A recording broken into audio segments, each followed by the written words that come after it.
जी तो अस्सलाम वालेकुम स्टूडेंट्स।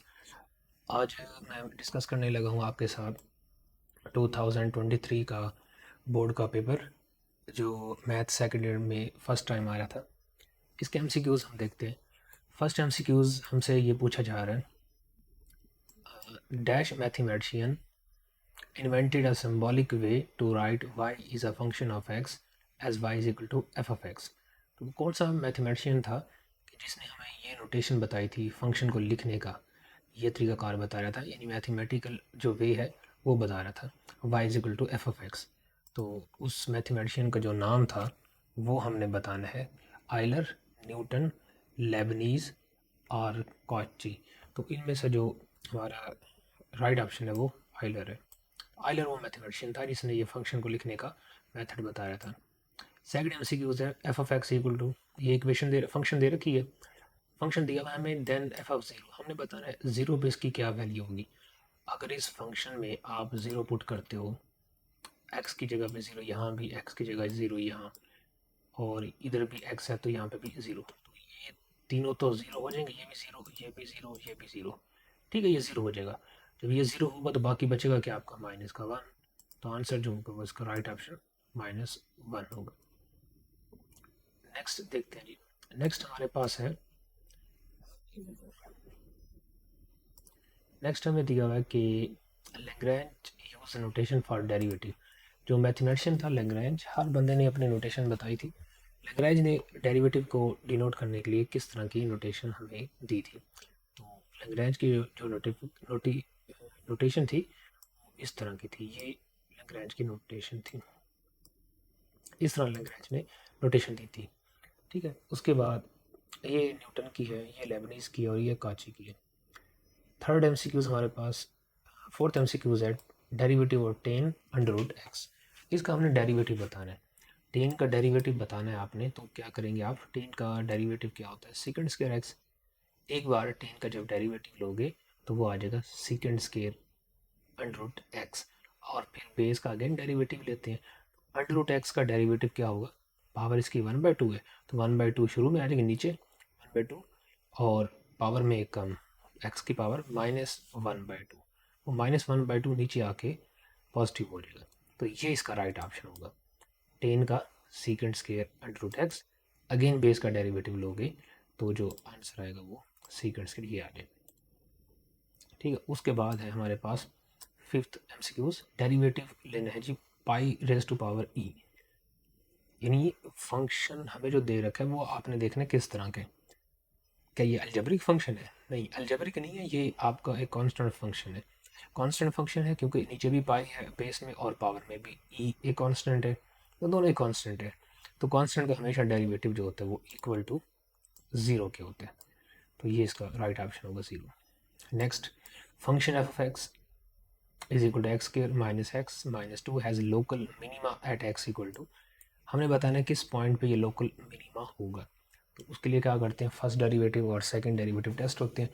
आप ये कर लें कि इसका फर्स्ट डेरिवेटिव निकालें, एफ डैश आ जाएगा 2x माइनस वन, और ये ज़ीरो हो जाएगा, यानी 2x माइनस वन होगा। तो 2x माइनस वन को फर्स्ट डेरिवेटिव को इक्वल टू ज़ीरो रखना होता है पॉइंट फाइंड करने के लिए। तो यहाँ से x की वैल्यू आ जाएगी 1/2। तो ये 1/2 वैल्यू जो आएगी वो इसमें पुट कर लें, अगर तो नेगेटिव आंसर आ जाएगा तो लोकल मिनिमा है, अगर वो 1/2 x की वैल्यू पुट करने से फंक्शन में आपका पॉजिटिव आंसर आ जाएगा तो उस पॉइंट पे वो लोकल मैक्सिमा होगा। तो अगर आप 1/2 यहाँ पुट करोगे नेगेटिव आ रहा है, तो इसलिए 1/2 इसकी लोकल मिनिमा होगा। ठीक है, तो ये इसका राइट ऑप्शन है ए। नेक्स्ट है x raise to power n minus one d x. ये हमारे पास फंक्शन एक है, पावर फंक्शन है, इसका इंटीग्रेशन लेना है। तो जब फंक्शन पावर में होता है, हमारा फंक्शन जब पावर में हो तो वेरिएबल सॉरी पावर में हो, तो हमने देखना ये है कि इस पे पावर रूल यूज़ हो सकता है या नहीं। पावर रूल यूज़ करने के लिए आपने ये देखना है साथ इसके डेरिवेटिव मौजूद है या नहीं। अगर तो फंक्शन का साथ में डेरिवेटिव होगा तो फिर उस पर पावर रूल यूज़ कर सकते हैं, अदरवाइज नहीं कर सकते। तो एक्स फंक्शन है, इसका डेरिवेटिव साथ में दिया हुआ है। अब हम इस पे पावर रूल अप्लाई करें तो पावर में एक ऐड कर देते हैं इंटीग्रेशन में, और नीचे भी डिवाइड में भी वही सेम पावर, एक्स की power n minus one plus one करेंगे तो -1 + 1 कट होके सिर्फ x पावर n बचेगा और नीचे भी n आ जाएगा। तो राइट ऑप्शन क्या होगा इसका, x raise power n over n plus c constant. ठीक है, तो उसके बाद नेक्स्ट है a raise power x, general logarithmic function है। देखिए एक होता है natural logarithmic function e power x, उसका इंटीग्रेशन क्या होता है, सेम e पावर x और नीचे log e आ जाता है। अब ये है a की पावर x, a की पावर x का क्या होगा, सेम उसी तरह a की पावर x और यहाँ log a आ जाएगा क्योंकि बेस a है, तो यहाँ डिवाइड में log a आ जाता है प्लस c, तो ये इसका a राइट ऑप्शन होगा। नेक्स्ट फंक्शन, इसका हमने इंटीग्रेशन लेना है 1/1 - x स्क्वायर का स्क्वायर रूट। ये फार्मूला जी किस चीज़ का, कॉज इनवर्स का नहीं, कॉज इनवर्स का जो फार्मूला हो उसके बाहर यहाँ माइनस होता है। टेन का टेन स्क्वायर रूट में नहीं होता, वो होता है 1/1 + x स्क्वायर, ठीक है, प्लस में होता है। और ये साइन इनवर्स का फार्मूला है, साइन इनवर्स का फार्मूला ये होता है 1/1 - x square square root. Next है 10 ऑर्डर ऑफ डिफरेंशियल इक्वेशन। इस डिफरेंशियल इक्वेशन का हमने ऑर्डर बताना है। तो ऑर्डर क्या होता है भला, ऑर्डर होता है जो मैक्सिमम डेरिवेटिव होता है उसे उसे हम कहते हैं order of a differential equation, यानी मैक्सिमम डेरिवेटिव आपने देखना है। यहाँ डेरिवेटिव की पावर जो डेरिवेटिव जो वो 1 है, ऑर्डर इसका 1 है, लेकिन इसमें देखो तो इसका सेकंड डेरिवेटिव दिया हुआ है, तो ये सेकंड ऑर्डर डिफरेंशियल इक्वेशन कहलाती है। तो इसकी पावर 2 है डेरिवेटिव के ऊपर, तो इसलिए इसका जो ऑर्डर होगा वो 2 होगा। स्लोप, स्लोप बताना है जिसका, स्लोप का क्या फार्मूला होता है, स्लोप किसी भी स्ट्रेट लाइन की इक्वेशन का स्लोप निकालना हो तो उसका जो फार्मूला होता है वो होता है -a/b। तो a/b करने से आ जाता है स्लोप -a/b। ए यहाँ पे 2 है तो -2 और नीचे b -5, तो -2/-5, तो आंसर क्या आ जाएगा 2/5। ये इसका राइट ऑप्शन होगा 2/5। नॉर्मल फॉर्म हमने बतानी है, इनमें से नॉर्मल फॉर्म कौन सी है, तो बाकी कौन सी फॉर्म है देख लेते हैं। अच्छा, तो ये जो हमारे पास है ये कहलाती है स्लोप इंटरसेप्ट फॉर्म, क्योंकि एक स्लोप दे रखे और एक इंटरसेप्ट, वाई इंटरसेप्ट कहलाता है ये सी। ठीक है, ये होती है स्लोप इंटरसेप्ट फॉर्म, ये होती है आपकी पॉइंट स्लोप फॉर्म। ठीक है, एक पॉइंट है और एक स्लोप है, ये कहलाती है टू इंटरसेप्ट फॉर्म। इसमें एक्स इंटरसेप्ट भी है और ये वाई इंटरसेप्ट की वैल्यू भी है। ये टू इंटरसेप्ट फॉर्म है, ये point intercept slope point form है, सॉरी स्लोप इंटरसेप्ट फॉर्म, ये पॉइंट स्लोप फॉर्म, और ये रह गया, ये आपको होगा क्या कहते हैं इसे जी, नॉर्मल फॉर्म। ये आपकी कहलाएगी normal form of a straight line. अच्छा, तो which one is second degree homogeneous equation, second degree homogeneous equation बतानी है इनमें से कौन सी है। तो सेकंड डिग्री किस तरह की होती है, सेकंड डिग्री होमोजीनियस इक्वेशन होती है ax square plus 2hxy minus 2hxy 2hxy, उसके बाद प्लस by स्क्वायर, ये इस तरह की होती है। ax square plus 2hx minus है या प्लस है, ये कन्फर्म कर लीजिएगा। ax square plus 2hxy plus by square is equal to 0। तो ये आपकी कहलाती है जी equation, second degree homogeneous equation कहलाती है।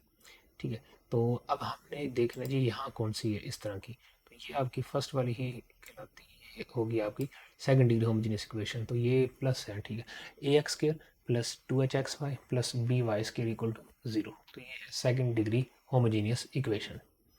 ठीक है, तो ये इसका राइट ऑप्शन हो गया। उसके बाद ये पॉइंट बताने किस इक्वेशन, किस इनइक्वालिटी को सेटिस्फाई करता है। इसमें x 0 है और y 1 है, तो आप पुट करके देख लो किस में ट्रू आ रहा है। यहाँ x 0 और y 1, तो बच जाएगा 3।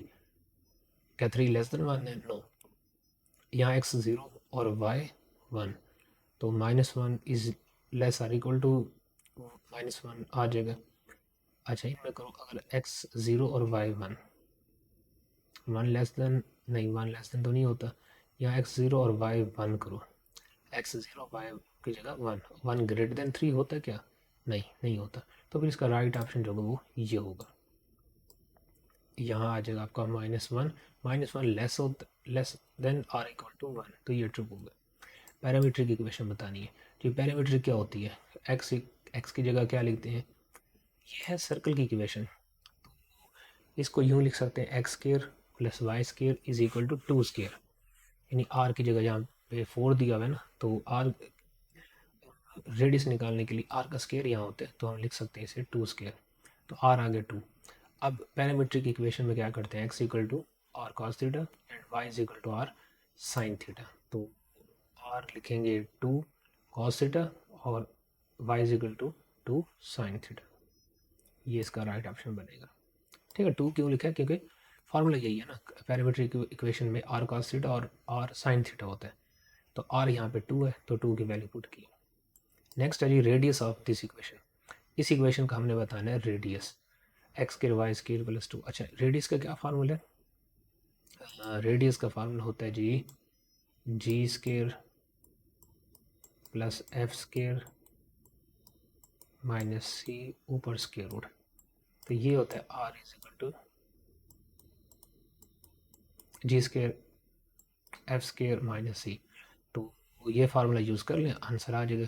जी की वैल्यू यहाँ पे कितनी है, अगर इसे कंपेयर करें जनरल फॉर्म से, general form circle x square y square plus 2gx plus 2fy plus c equal to 0, तो यहाँ से आ जाएगा g इक्वल टू 2 और h इक्वल टू भी 2, सॉरी एफ g और f दोनों 2 आ जाएंगे, तो 2 स्केयर प्लस 2 स्केयर, c तो है ही नहीं यहाँ तो 0 होगा, तो 2 स्केयर 4,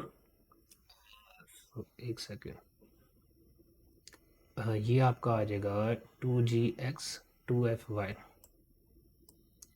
2gx होता है, 2gx की जगह यहाँ पे लिखा हुआ है 4x, ठीक है, तो x तो x से कैंसिल हो जाएगा, बाकी आपका जो 2 इधर आकर डिवाइड हो जाएगा, g की वैल्यू आ जाएगी 2, तो 2 प्लस f भी आपके पास 2 है, 2 प्लस 2 कितना होता है 4, ठीक है, 2 प्लस 2 आ जाएगा 4, 4 का स्क्वायर रूट निकाल लें तो 4 का स्क्वायर रूट आ जाएगा आपके पास 2, ठीक है, तो ये आपके पास 2 जो है राइट ऑप्शन बन जाएगा,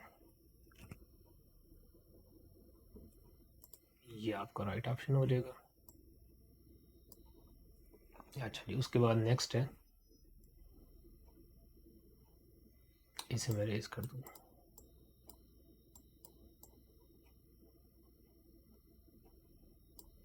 अच्छा तो नेक्स्ट हमारे पास है फॉर हाइपरबोला, हाइपरबोला के लिए एसेंट्रिसिटी जो है वो किसके इक्वल होती है, हाइपरबोला की जो एसेंट्रिसिटी है वो होती है ग्रेटर देन 1, ठीक है, एसेंट्रिसिटी सबको याद होनी चाहिए, किसी का भी एमसीक्यूज पूछा जा सकता है। सर्कल की एसेंट्रिसिटी इक्वल टू 0, ये सर्कल की है, सर्कल की एसेंट्रिसिटी इक्वल टू 0 होती है, ठीक है, और इसके अलावा पैराबोला की होती है, ये पैराबोला की इक्वल टू 1 होती है, और एलिप्स की, सॉरी ये तो लेस देन है, ये एलिप्स की है, एलिप्स की लेस देन 1 होती है, जबकि हाइपरबोला की ग्रेटर देन 1 होती है, हाइपरबोला है, हाइपरबोला की जो है ग्रेटर देन 1 होती है, ये इसका राइट ऑप्शन होगा, ठीक है, ये उसके लिए एलिप्स के लिए लेस देन 1। मेजर एक्सिस बताना है एलिप्स का, एलिप्स का जी मेजर एक्सिस यहाँ पे क्या होगा, तो एलिप्स का ये वाला मेजर एक्सिस होता है जो लार्जेस्ट डायमीटर होता है, और ये वाला जो है इसका माइनर एक्सिस होता है, मेजर और ये माइनर, मेजर वाला होता है ग्रेटर एक्सिस। अब ये जो आपकी एक्स एक्सिस की लाइन है ये यहाँ पे कहला रही है मेजर एक्सिस, और वाई एक्सिस की लाइन को हम कह रहे हैं माइनर एक्सिस, तो जब वाई एक्स एक्सिस की बात हो रही है मेजर एक्सिस, तो वहाँ पे आपका वाई तो ज़ीरो होगा, इस पूरे लाइन के ऊपर वाई की वैल्यू ज़ीरो होगी, अगर माइनर एक्सिस का पूछता तो फिर हम लिखते एक्स इक्वल टू ज़ीरो, लेकिन यहाँ पे जो आंसर आएगा वो आपका वाई इज इक्वल टू 0 होगा, क्योंकि ये मेजर एक्सिस है और यहाँ वाई का कोई काम नहीं है, यहाँ वाई 0 होगा। उसके बाद देख लेते हैं जी, नेक्स्ट हमारे पास which are the following triplet is direction cosine, कौन सा इनमें से डायरेक्शन कोसाइन है, डायरेक्शन सॉरी डायरेक्शन एंगल कौन सा होगा ट्रिपलेट। अच्छा इस डायरेक्शनल एंगल को फाइंड करने का फार्मूला क्या, cos square alpha plus cos square beta और plus cos square gamma, cos square gamma, अगर ये तीन एंगल इक्वल टू 1 आ जाते हैं, सारे cos square alpha, cos square beta, cos square equal to 1, तो फिर वो एंगल्स कहलाएंगे ट्रिपलेट डायरेक्शनल एंगल कहलाते हैं। तो आप इन ये तमाम एंगल पुट करके देख लेंगे वन आंसर किस पे आ रहा है, जिस पे वन आंसर होगा वही ठीक होगा। 30 ये आपका आ जाएगा। अगर आप 90 ये वाला ऑप्शन इसका ठीक होगा, इसको पुट करके देख लें। कॉज 90 ज़ीरो होता है, ज़ीरो का स्क्वायर फिर वो ज़ीरो ही रहेगा। यहाँ पुट करो 45 कॉस स्क्वायर 45 पे एंगल कॉस की वैल्यू क्या होती है 1/√2, 1/√2, और आगे भी कॉस 45 आएगा तो वो भी 1/√2। तो इसका स्क्वायर लेंगे तो स्क्वायर रूट ख़त्म हो जाएगा, दोनों के स्क्वायर रूट ले लेंगे आप, तो ये आ जाएगा 1/2 प्लस 1/2, तो हाफ और हाफ कितना होता है वो 1 के इक्वल ही होता है, 1 के इक्वल आ जाएगा। ठीक है, तो इसका राइट जो ऑप्शन बनेगा वो ये होगा डी ऑप्शन। ठीक है, तो नेक्स्ट हमारे पास एमसीक्यूज है